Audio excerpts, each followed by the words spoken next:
Assata Shakur's life story is a profound narrative of activism, legal battles, and a life lived in exile, sparking ongoing debates about justice, race, and political freedom. Her journey from a young activist to a symbol of resistance for some and a convicted criminal for others continues to resonate deeply within discussions of American history and civil rights. A life forged in fire. Early activism and radicalization. Born Joanne Chesimard in 1947, Assata Shakur came of age during one of the most tumultuous periods in American history, the Civil Rights Movement and the burgeoning Black Power era. Her early life was marked by a growing awareness of racial injustice and systemic oppression, experiences that would profoundly shape her worldview and commitment to activism. She attended Borough of Manhattan Community College and the City College of New York, where she became increasingly involved in student movements and radical politics. It was during this time that she adopted the name Assata, meaning she who struggles or peaceful one, and Shakur, an Arabic name meaning thankful. Her passion for social change led her to join the Black Panther Party, an organization advocating for Black self-determination and challenging police brutality. While her involvement with the Panthers was relatively brief, it solidified her dedication to the Black liberation movement. She soon became associated with the Black Liberation Army BLA, an underground organization that emerged from the more militant wing of the Black Power movement, committed to armed struggle against the perceived oppressive forces of the state. This period marked a significant shift in her activism, moving from open protest to a more clandestine and confrontational approach, driven by a belief that revolutionary change was necessary to dismantle deeply entrenched racial hierarchies. The Turnpike Incident and a controversial conviction. The pivotal event that would forever alter Assata Shakur's life occurred on May 2, 1973. While driving on the New Jersey Turnpike with two companions, Zaid Malik Shakur and Sundiata Akoli, their vehicle was stopped by state troopers. What transpired next is a matter of intense dispute and the core of the controversy surrounding her. A shootout ensued, resulting in the deaths of State Trooper Werner Forster and Zaid Malik Shakur, and injuries to Assata Shakur and Trooper James Harper. Assata Shakur was shot twice, once in the arm and once in the torso, and was subsequently apprehended. What followed was a series of trials that drew national attention, characterized by accusations of police misconduct, jury tampering, and a biased legal system. She maintained her innocence, asserting that she was shot with her hands up and could not have fired a weapon. Despite her claims, and a lack of conclusive forensic evidence linking her to the fatal shots, she was convicted in 1977 of first-degree murder, assault and battery, and other charges related to the incident.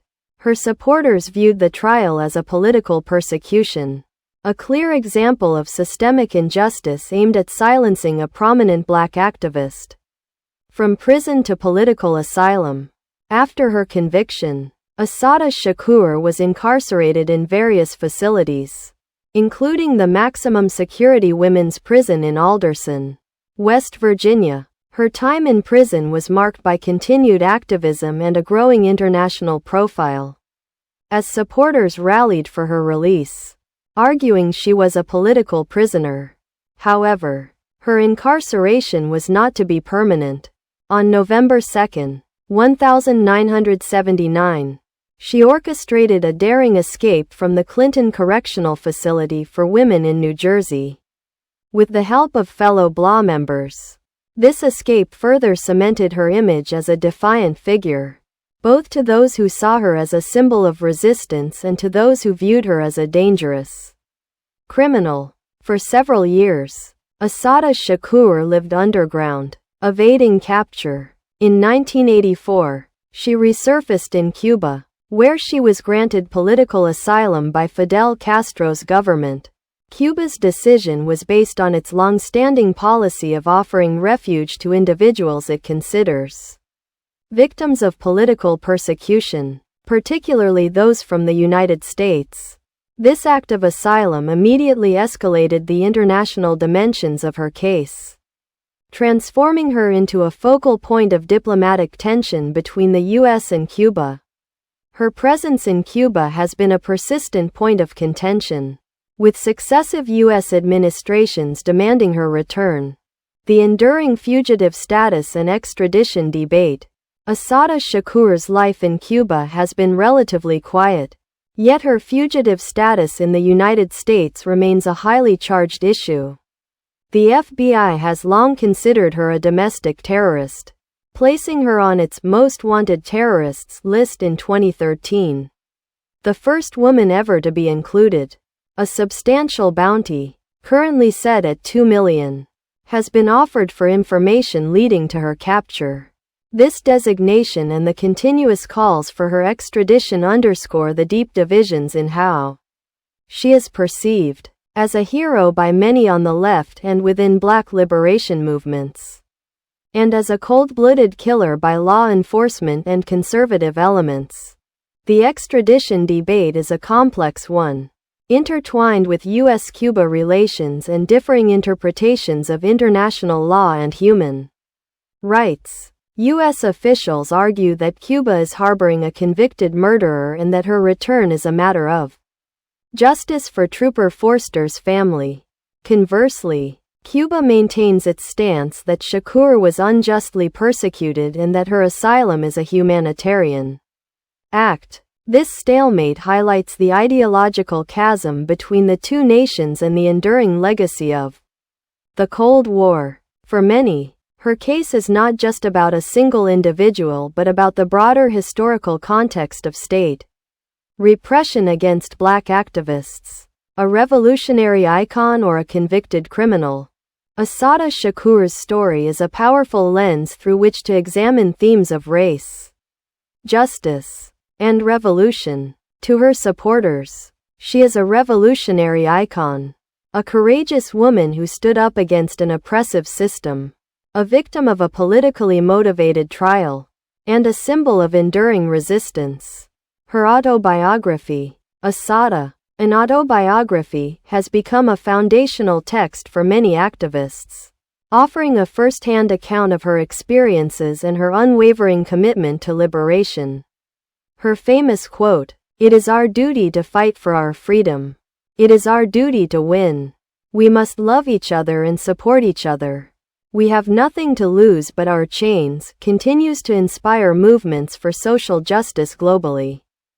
However, to others, particularly law enforcement and the families of those killed, she remains a convicted murderer who escaped justice. They see her as a dangerous criminal who should be held accountable for her actions.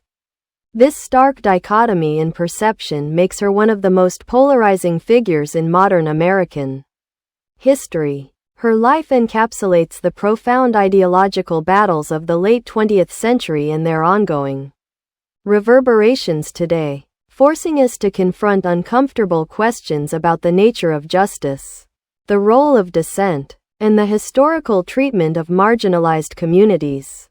Assata Shakur's narrative is far from settled, continuing to provoke intense discussion and reflection on the complexities of justice, freedom, and the struggle for liberation. Her story challenges us to look beyond simplistic labels and delve into the intricate layers of history, personal conviction, and societal power dynamics. How do we, as a society, reconcile these vastly different interpretations of her life and legacy? And what does her enduring presence in the public consciousness tell us about our own understanding of justice and resistance?